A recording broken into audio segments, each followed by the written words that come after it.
Buongiorno. Good morning to you all fine, cocky people. Cocky, ooh. Brandon, this script is dirty. Say what you do about gondolas, and no, I'm not talking about those little romantic boats. No. We're talking about something a little bit more different, with more lift. Yes, gondola lifts. Exciting, I know. This type of transportation became popularized in European Alps. In fact, some of the mountains in Switzerland are only accessible by cable car. Now, of course, they aren't only used on the mountains, they are a form of urban transportation, as well as popular attractions at theme parks. Ooh, yes, indeed. So, so how about we take a ride through the history of gondola lifts? Ooh, fasten your seatbelts, hands inside the vehicle at all time. Ooh. Boy, look at that traffic down there. How about we go out to Chuck in Traffic Central? Chuck, how are the things looking on the jam cams? Actually, Nick, Chuck is off today, so I'll be taking his place. Autopia is a mess. It's just jam-packed with cars, vehicles everywhere, and... Wait. Is that Art Linkletter shaking hands with Frank Sinatra? It's so random. I'm sorry, I got distracted.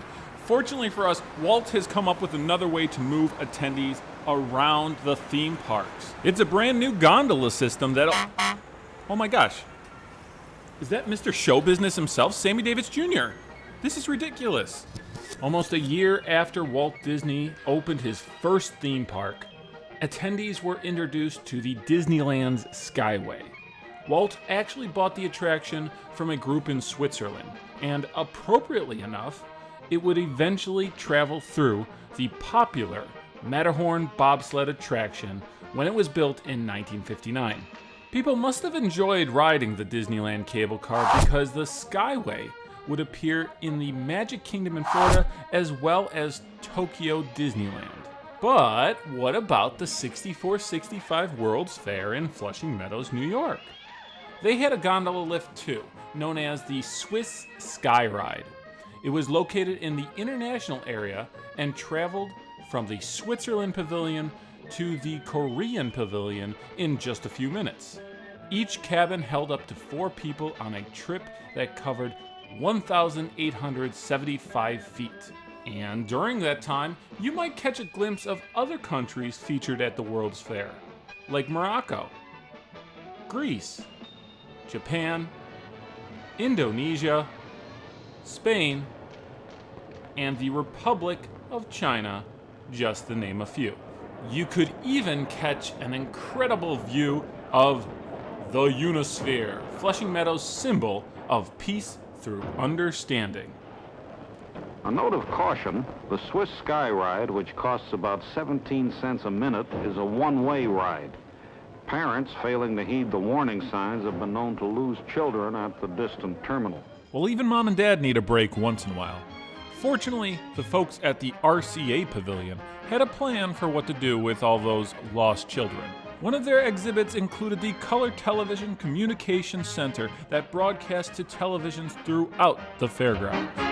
One of the novel features at the fair is RCA's service for finding lost children.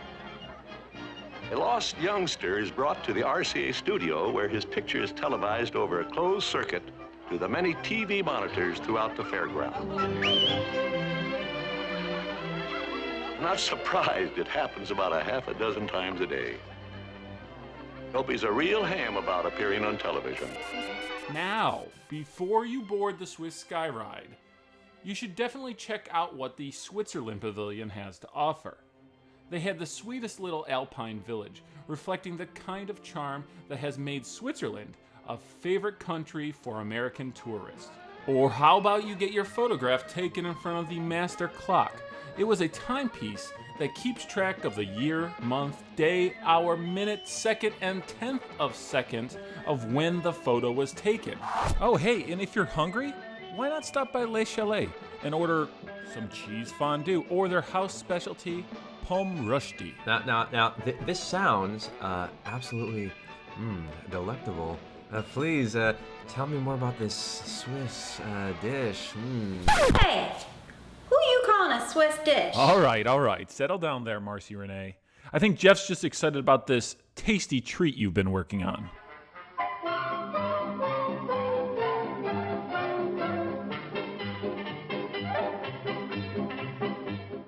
everyone. I can't wait to show you what's been going on in our kitchen today. I've been toying around with my own rushdie recipe, not unlike the one served at the World's Fair. It's not a difficult dish. You start out with some Yukon Gold or yellow potatoes. Once you've washed them off, you can peel the potatoes before grating them onto a towel. Now wrap up your potato pieces and squeeze out as much of the liquid as possible. Drop the shredded potato pieces into a large bowl. Melt 3 tablespoons of butter in a separate bowl. Then pour the melted butter on top of your potatoes, adding a little salt and pepper. Now grab your favorite spoon because we're about to stir all these ingredients together. Then you're going to want to transfer your contents into a hot frying pan. I already had my pan set to medium heat, and I'm using my spoon to spread out the rushdie. In just a few minutes, the bottom of your rushdie should cook to a beautiful golden brown. Then you'll want to flip it over and do the same thing on the other side. When it's all done, you can cut it into wedges and serve it with some chopped green onions, sour cream, and maybe a slice of speck or prosciutto. Oh man, that looks amazing. It is! I think it's pretty spectacular. Wow. The Switzerland Pavilion and the Swiss Sky Ride were just 2 more incredible attractions at the New York World's Fair. Of course, the Swiss Sky Ride closed in the fall of 1965 along with the rest of the fair. The Skyway at Disneyland, however, would stick around for much longer. Walt's gondola lift would hang around until the 90s. The gondola system would appear at a number of future international expositions, like the 1982 World's Fair and the 1984 Louisiana World Expo. Now, if you'd like to learn even more about the Mississippi Aerial River Transit System that was used at the Louisiana World's Fair, I am going to drop a link to an amazing video by my buddy Nola Deej in the description of this video. Recently, the cable car system has become popular once more at the Walt Disney World Resort with the Skyliner. So here we go. This is the back of France. And you can see, it's just, they're doing such a phenomenal job. It's like the World Showcase has now expanded into the back of the pavilions. And it just looks really good back here. And I think the Skyliner still fits into, it just looks cool. It looks cool. Now get ready to travel back in time and enter the animated worlds of Disney. We are on our way to Disney's Pop Century Resort and Disney's Art of Animation Resort. We are now gliding over the sparkling waters of Hourglass Lake. Please sit back, relax, and enjoy the most magical flight on Earth. You know, I can't think of anything more relaxing than a ride on the Walt Disney World Skyliner. All right, now we want to hear from you. Have any of our viewers ever taken a ride on a gondola lift? And if so, where? Tell us all about it in the comment section below. And of course, before we go, I have to say a huge thank you to Marcy Renee, my good buddy Chris, and of course, the incomparable Jeff Goldblum for all their help in making this video. Where do you think you're going?